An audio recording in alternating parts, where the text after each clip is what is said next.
Hello all. Firstly, a little celebration. This is my 100th video. I never thought it would go this far, but it just goes to show that, you know, once you get started, you never know something will lead. We're looking at the site-to-site VPN still as we were previously, and now that we've got our site-to-site VPN up, running and using BGP for dynamic routing, we need to address the rather bad use of encryption that I've configured on my VPN. So the IPSEC v2 configuration isn't that bad, as we can see on the Chicago side. I have IPSEC v2. Yeah. So we can see that our IPSEC configuration, under there we've got our IPSEC crypto profile, which is secure crypto.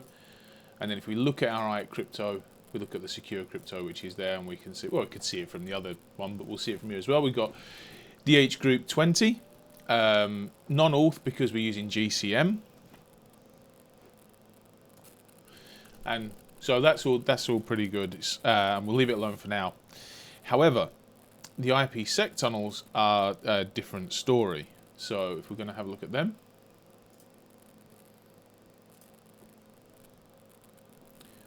so our IPSEC tunnel, when we look at it, our IPSEC gateway is London, which we know is all good, but our IPSEC profile is the default profile, which isn't so good. So if we come down here to IPSEC crypto, have a look at IPSEC crypto, and then just a quick look here tells us all we need to know, really. So it's a default profile. It's using ESP, which is good. ESP is good.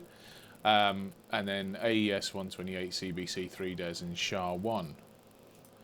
And this is bad because essentially the DH group 2 is really bad. It's not a good idea.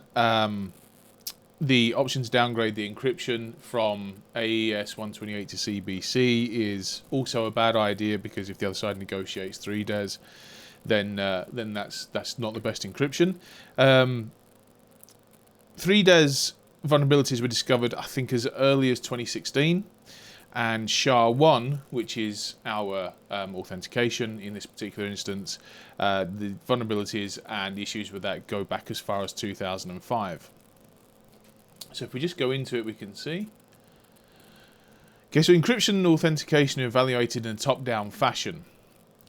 And the accepted way of configuring this would be to put your stronger values at the top, as we can see here in the default profile. We've got CBC at the top, and the weaker values underneath as we go down. As we can also see as well, and this is always a good sign with Palo Alto stuff, if it's evaluated in a top-down fashion, or it's evaluated in a sequence fashion, then you usually have the option to move up or down the setting so that it's giving it priority or less priority. However, in this particular instance, I would suggest that the best way to do this would be to match the configurations on both sides, agreeing on the strongest configuration supported by either device. So whereas you would do this really just to capture if the other side can't support a certain cipher or a certain authentication, it's probably best, and in this day and age most devices are capable of some of the strongest encryption and so on, it's probably better to have that discussion and work that out rather than guessing. Okay, so what we're going to do for our VPN is we're going to create a new IPSEC crypto, which we're going to do now, and we're going to call it our secure IPSEC crypto, and I'll do that properly. Okay, we're going to use ESP for the IPSEC protocol. Encapsulating security payload is preferred over the authentication header because it provides both the confidentiality and authentication, whereas authenticating header offers only authentication, and that's taken directly from the admin guide, as you can probably tell from the vernacular. So ESP is widely considered to be the best. So we're going to go for our Diffie-Hellman group of Group 21. Group 21 is not supported below 10.2.0, so if you're using PanOS 10.1 or anything lower than that, Group 21 isn't supported. I do believe in 10.1 something or other it's there as an option, and certainly it'll be there as an option from Panorama. So if your Panorama is running a version higher than 10.2 or higher, sorry, then it will be there as an option, but you'll get a commit error, or at worst, you won't get a commit error, and you'll push it to your firewall, which is running a version below 10.2, and you'll end up with it not being, it just won't work, and you'll sit there wondering why it's not coming up. Got a lifetime of 1 hour, so that's lifetime 1 hour before it rekeys. So then, for our encryption, we're going to use the strongest possible encryption, which is going to be the AES 256 GCM. So choosing GCM is widely regarded in the industry as stronger than CBC and provides authentication. There's very different ways, not very different ways that they work, but Cipher blockchain in CBC starts off with a seed, and if you can capture that, then you can theoretically work out the rest of it. For authentication, so we have got some very strong authentications here, but GCM does its own authentication, and you will get a commit error if you choose anything other than none here. If we were to choose CBC or any of these, VMs don't support DES, but if you're on hardware, you'll also see DES there as well. Avoid that like the plague. If we were to choose CBC or one of the other ones, then we'd need an authenticator, an authentication mechanism as well. Okay, and that's going to be our secure IPsec crypto, and then the life size. So rather than lifetime, you can have life size as well. A certain amount of data is flown, and then it flows. Sorry, and then it'll go through. So we're going to just OK that here. Okay, we have a look. We have got the ubiquitous ping is still running, and again, for anybody who's not seen any other videos. I'm basically, you can see this one is above this one. I'm basically RDP'd onto the 0.180 box. Then from there I'm RDP'd to 102. So this side, the 180 is London, the 102.2 is Chicago, and then in Chicago I'm pinging back to the 180, the desktop in London, and that's going to keep this all up. So what we'll basically see is, even though the VPN will go down, it will come straight back up because both sides are able to respond and initiate. It just saves me, I don't know, saves me doing extra work, I suppose. Yeah, very lazy. So coming back to our firewalls, okay, we're going to go to our IPsec tunnel, and we're going to select it, and we're going to use our newly created, not going to change our IPsec gateway, we're going to use a newly created IPsec crypto, our secure IPsec crypto. And we're going to click OK. Now at the minute I'm not really ready to push that just yet, because I'm going to go to Panorama and we're going to do the same. So if I come to Panorama and I need to go to my device, sorry, network, I've got my IPsec gateways up there, but what we want to change obviously is our IPsec tunnels. So we're going to go to our IPsec tunnel. Oh, we need our IPsec crypto configuring first, sorry, yep. So we're going to call this secure crypto. Sorry, might as well make it match the same as the other side, so we're going to call it secure IPsec crypto. We're going to use the ESP as we said before, for the reasons that were said before, so I'm not going to bore everybody with it again. We're going to go for group 21 because we know for a fact that our firewall, our VM London, I have actually been misversioning it, if indeed that's such a word, misversioning it so far. I've always been saying it's 10.2, it isn't actually, it's actually version 11, but either way it would have supported 21. We're going to have the same lifetime, and because we know both sides of this, we're going to also agree that we're going to go with the AES 256 GCM because it is the strongest, and we're going to use no authentication because otherwise it will break. Okay, and then we come to our IPsec tunnels. Remember again that this is very much the same as configuring these things directly on the firewall. And if you have varying templates in varying template stacks, then you'll do it in whichever stack it needs to be. But bear in mind there are certain things that need to then sit together within the same template. Otherwise, you can't reference something. Let's say for instance you had and I'm digressing here, but let's say you had a virtual router in your virtual routers template, and you had interfaces in your interfaces template, for instance. You couldn't reference the virtual router from the interfaces template. Okay, so I'm going to go to our Chicago IPsec tunnel, and we've got our IPsec gateway there, which is the Chicago one we know, and then we're going to change our IPsec crypto profile. We're going to change that to our secure IPsec crypto profile, which is the one we want. Okay, so now we're going to commit and push this. Remember, we hit this. I don't know if it is a bug actually. There was a brilliant comment before about the bug, and I don't know. Is it a bug? Is it a bug? It's probably not a bug if you ask Palo Alto. If you ask Palo Alto, it's probably a feature. I think we all know what I mean there. I think we've all been there. It's not a bug, it's a feature. Okay, so I'm committing that now to Panorama, and then it will trigger a commit on the firewall. So we might as well do our commit on the standalone firewall as well. And you'll see as well. You can look in your commit scope, and you can see what's being committed and what admins are doing it, what admins. So this is basically giving an idea of what you're pushing, and you also have other options as well with 11.1. You've got show config size. You can see the size of the configuration. In fact, it shows you the size of the configuration once you've pushed, or you could just push your own changes. As there's only me, as I have no friends, I don't need to worry about pushing anybody else's changes. But in a production environment, you might want to look at what you are or are not pushing onto a firewall. Okay, so this is virtually done now. And again, just to follow the sequence through, I'm going to close that. I'm going to have a look and see, make sure that we actually are committing on our London firewall. It'd be brilliant if it reacted a little bit quicker. So we can see the commits going now on the firewall. Occasionally you'll get a warning where it says that it can't create a diff between the last config and the one you're pushing, and thus you can't push a selective configuration, so it suggests that you do a full push, in which case you just go back and do a full push. So makes sense. Okay, so Chicago's done, so our VPN will go down at some point. And as we can see, I'm still RDP'd onto the London one, but I've lost the connectivity to 100.102 because the VPN has gone south due to the fact that I've done that. Going back to our firewalls.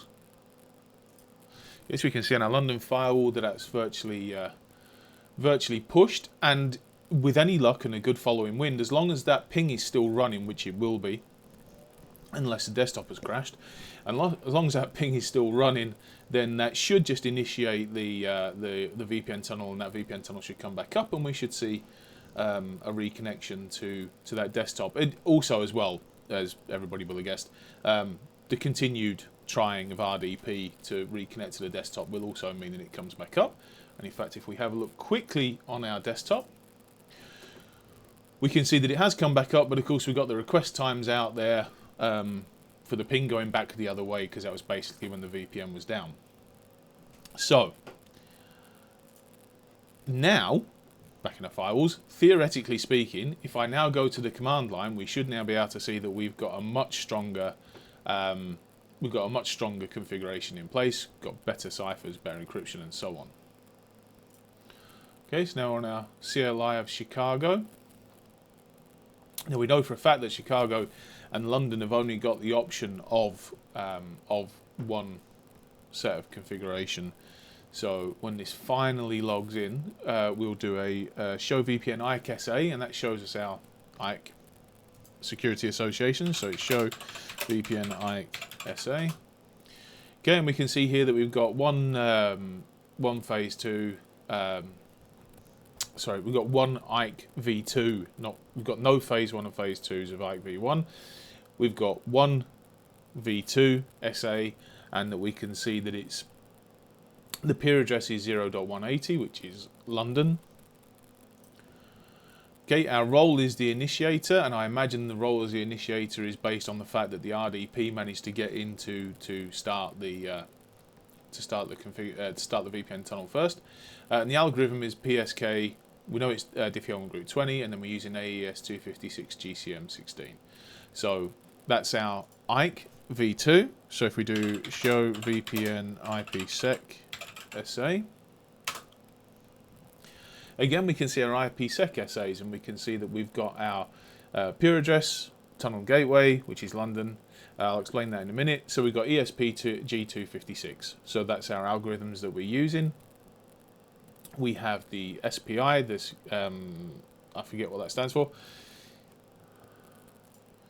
but after a quick Google off screen there, it's security parameter indexes.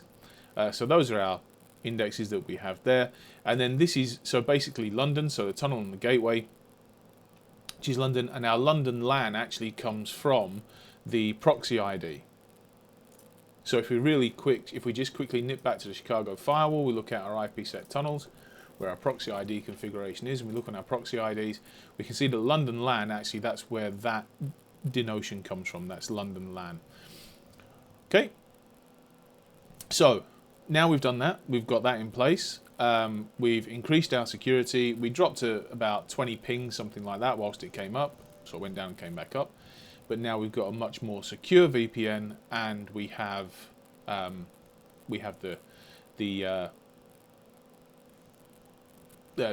correct ciphers either side, and that's very good.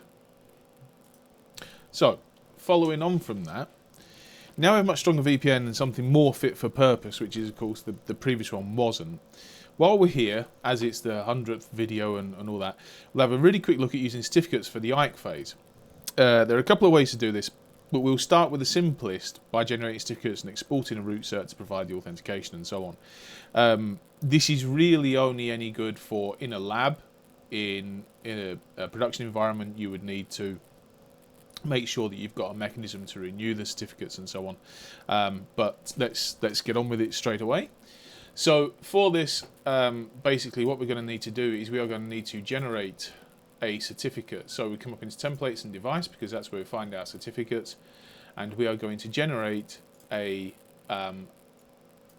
basically a CA certificate for the firewall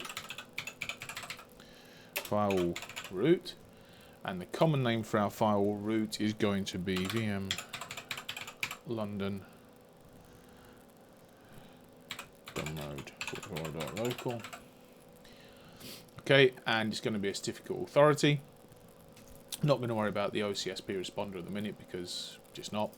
We're going to go for elliptic curve, which is regarded as being stronger than RSA. We're going to go for the highest that we possibly can. Then we're going to do some attributes. So our first attribute is going to be the organization.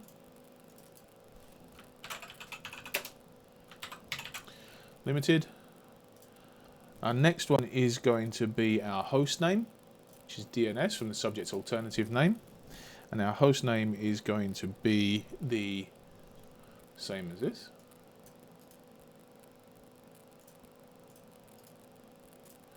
Post down there. And the next one is going to be our locality, which in this particular instance is London.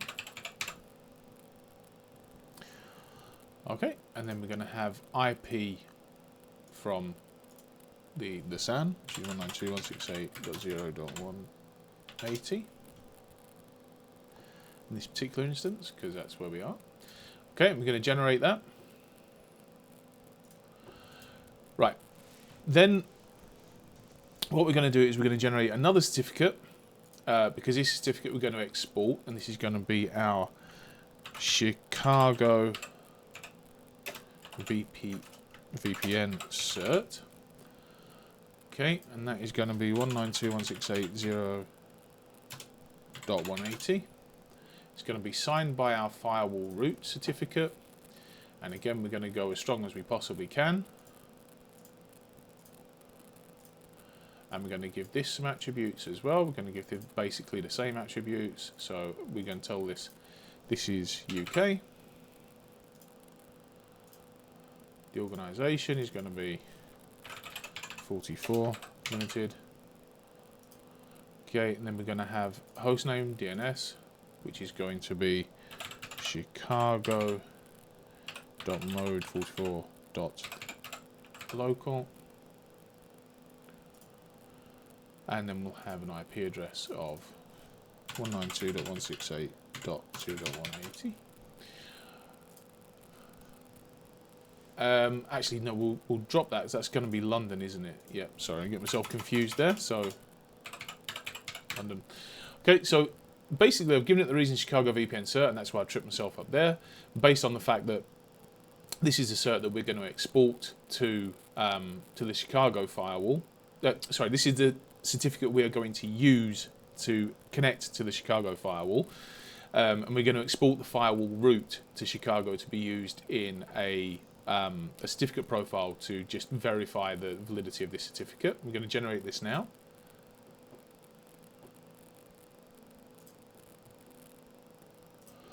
Okay, and whilst we're here on this side, we'll also import our certificate. So remember, what we're going to do is we're going to use this certificate here, and we're going to use it in because this is the certificate that is going to sign our certificate on this side, and we are going to use that in the certificate profile on the other side. So we're going to export that. I'm going to come to here. I'm going to import, and our certificate name is going to be Chicago root, and our certificate file is going to be that one. Okay, we haven't imported the key, so we're going to bring it as a PEM. There is no key to import. We don't need the key from it, so we're going to upload that now. Okay, and then we're going to create a certificate profile. The certificate profile is going to be called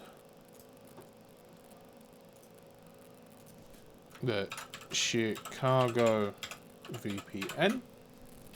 Okay, it's going to go into shared. Might as well go into shared. Shared is just to do with the VSYSs. So, you know, if you've got a multi-VSYS firewall shared across all VSYSs, or pertains to a specific VSYS. And all we need to do for this is really basic. All we need to do for this one is we just need to add our Chicago root certificate, which is there. Okay. Right, and then whilst we're here, we'll do the same going the other way. So we are going to export our, hang on, I will just quickly delete so we don't get confused. I'll just quickly delete the other one that we exported. So we're going to quickly export this one. I'm going to export it as a PEM. I'm not going to export the private key. Okay, that's exported, and so now in Chicago I can now import London root. Okay, so that's London root coming in as a PEM, which we know for a fact. That's all good. And so we're going to import that. Okay, so that's been done now. So we've got it on both sides. And so we're going to go to our gateway, where our VPN will come down. So in our gateway now, we're going to go to IPSEC gateways. Okay, Chicago. And this is where we're going to change it. So we're going to change it from pre-shared key to certificate. Our local certificate that we are going to use is going to be the Chicago VPN cert, because that's the one we're going to send, that we're going to use to authenticate to Chicago VPN. And the local identification, again, keeping it really simple, so we're going to use IP address, which in this case is not 192.5, is 192.168.0.180. Why have I put 182? 180. No, pure address is 182. There you go. Right, 180. So just bear with me. And then, so for the peer identification, of course, going to use IP address as well, and that's going to be 192.168.0.182. Okay, so that's going to be our really simple configuration at the minute, and then the certificate profile that we're going to use to make sure that that certificate is valid. So validate this certificate, the certificate we get from the other side. We're going to validate it against the Chicago VPN certificate profile. Click OK, and then we're going to commit that to Panorama. Okay, and on this side, we need to generate now our firewall certificates. This is going to be our London VPN. Sorry, I had Certs after that, didn't I, on the other side? And the common name is going to be, the IP address. Okay. It's going to be signed by our firewall root certificate. We're going to use the same elliptical curve. Going to go for 384, 512. Just going to extend this a little tiny bit here because it's sometimes difficult to see. And then our certificate attributes, we're going to use country. Now I wonder if I can use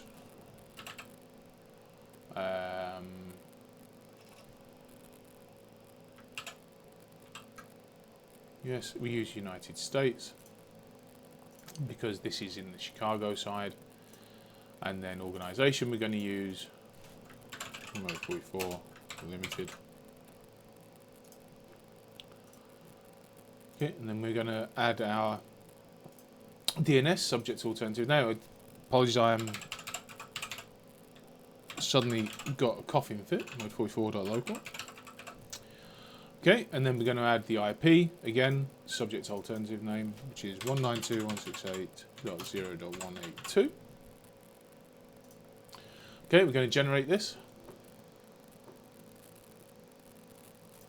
Right, once that's been generated, we can put it into the configuration for the gateway. Our certificate profile is going to be London_VPN, and again, this is going to be keeping it really simple. We're just going to use the London route. Okay, so now we've got our certificates, we've got our certificate profile. We're just going to go to our gateway. Click on that. We can change this to certificate. Our local certificate is going to be our London VPN cert. We're going to use IP addresses again, so our local identification is 192.168.0.182, and then we're going to use the IP address of the other side, 192.168.0.180. And our certificate profile we're going to use to verify that is going to be our London VPN certificate profile, and that's going to use our London route. Okay, so now that's done. So now we just need to commit both sides. We already committed to Panorama, so what we're going to do now is push that to the devices. We've got our stat VM London, and if we have a look underneath, we can see that what we're doing, we're making changes to the template and to the IKE gateway. So we're going to push that now to London. And then once that's pushed, or committed, we will then see the VPN should just come back up. Should be fine. Okay, so that's committed. So if we just have a quick look on our desktop again, we can see that request timed out. That was as the VPN sort of rekeyed and using different authentication as it was pushed out to them. And now it's all committed. We're now using certificates for our authentication, our IKE authentication. Okay, so that's been it. Sorry, almost forgot a step there. So now that we've done that, so now when we look back at our Chicago gateway and we look at the IKE v2 that was there, so it's established everything like the IKE v2 SAs, and we've got our peer addresses, and we can see under our algorithm we've got PSK, P-Shared Key, Diffie-Hellman 20, AES256, GCM16. Now quickly run the command here, I'll just do it again. So IKE, show VPN IKE SA, and now under here we can see we've got EC384, which was the strength of the key. So we're the certificate. So now our pre-shared key is stronger, and our VPN as a result is more secure. Okay, so that's been my 100th video. I hope it's helped, and we'll move on to other stuff. There's a lot more to do with certificates as well. So you can create a HTTP CA, and as long as the firewalls can get to it, they can exchange certificates with that as opposed to each other. It makes it even more secure.